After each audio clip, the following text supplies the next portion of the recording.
שלום, אני אורן ואני אדבר על הקילומטר האחרון.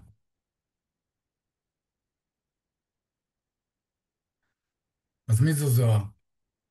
היא תושבת השכונה, היא נולדה פה, גדלה פה, היום היא בת 19, היא חיילת, מתניידת הרבה בתחבורה ציבורית, היום יש לה כבר רישיון נהיגה, בגילוי נאות היא במקרה הבת שלי.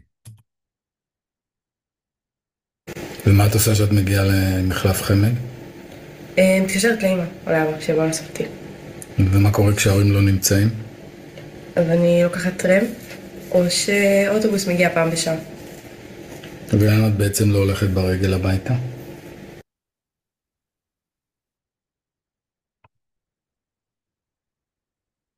תכירו את שכונת עין חמד. כמו שאתם רואים, שכונה פסטורלית, ירוקה, שקטה, ולא רחוק ממנה יש לנו עורק תחבורה ראשי, כביש מספר 1, הרבה, הרבה אוטובוסים, כולם עוצרים במחלף חמד, פשוט גן עדן, לא?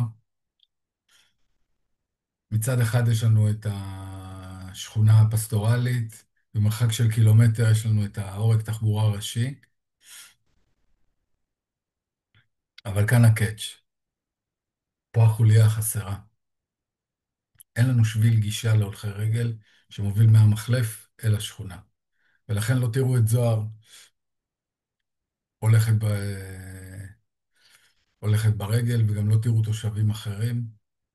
אז אמרנו גן עדן, אבל לבעלי רכבים. כמו שאתם רואים פה, זה המעלה מהמחלף לשכונה. מסוכן פה, אין שבילים, אין מדרכות, אה, ולא יהיו פה גם קורקינטים ואופניים. אנשים לא יוותרו על המכוניות שלהם. אז מה זה החוליה החסרה הזאת?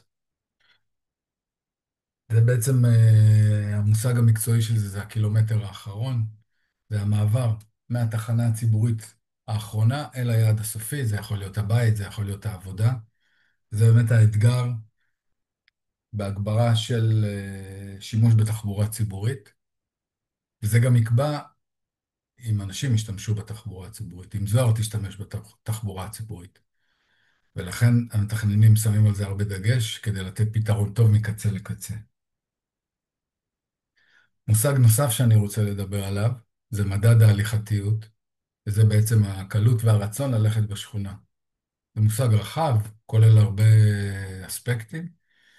שיפור של ההליכתיות בעצם יפחית רכבים, יפחית פקקים, יפחית זיהום אוויר, אה, נלך יותר, נפגוש יותר אנשים, הקהילה תתחזק. כמו שאתם רואים פה, יש פה ציון של מדד ווקסקור, של מדד הליכתיות לשכונה. השכונה קיבלה 19 מתוך 100, זה אומר במילים אחרות שבשכונה שלנו חייבים רכבים. אז מה בעצם זוהר עושה כשהיא מגיעה למחלף? היא תלותית, היא מתקשרת אליי ואומרת לי בוא תבוא לאסוף אותי. כשזה לא עובד, היא תצטרך לחכות הרבה זמן עד שיגיע האוטובוס. הרבה זמן.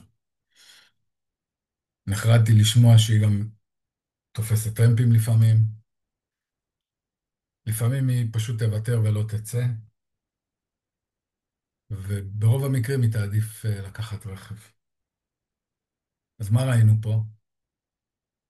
ראינו שהחוליה החסרה זה בעצם שאין לנו שביל מהשכונה אל המחלף ומהמחלף אל השכונה. זה בעצם שובר את השרשרת ממש בקילומטר האחרון, פוגע בפתרון מקצה לקצה. יש לנו פחות תחבורה ציבורית. במקרה של זוהר היא תשתמש פחות בתחבורה ציבורית, היא תהיה תלותית.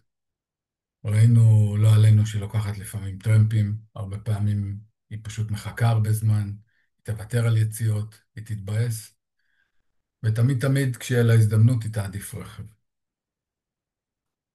זהו, תודה רבה.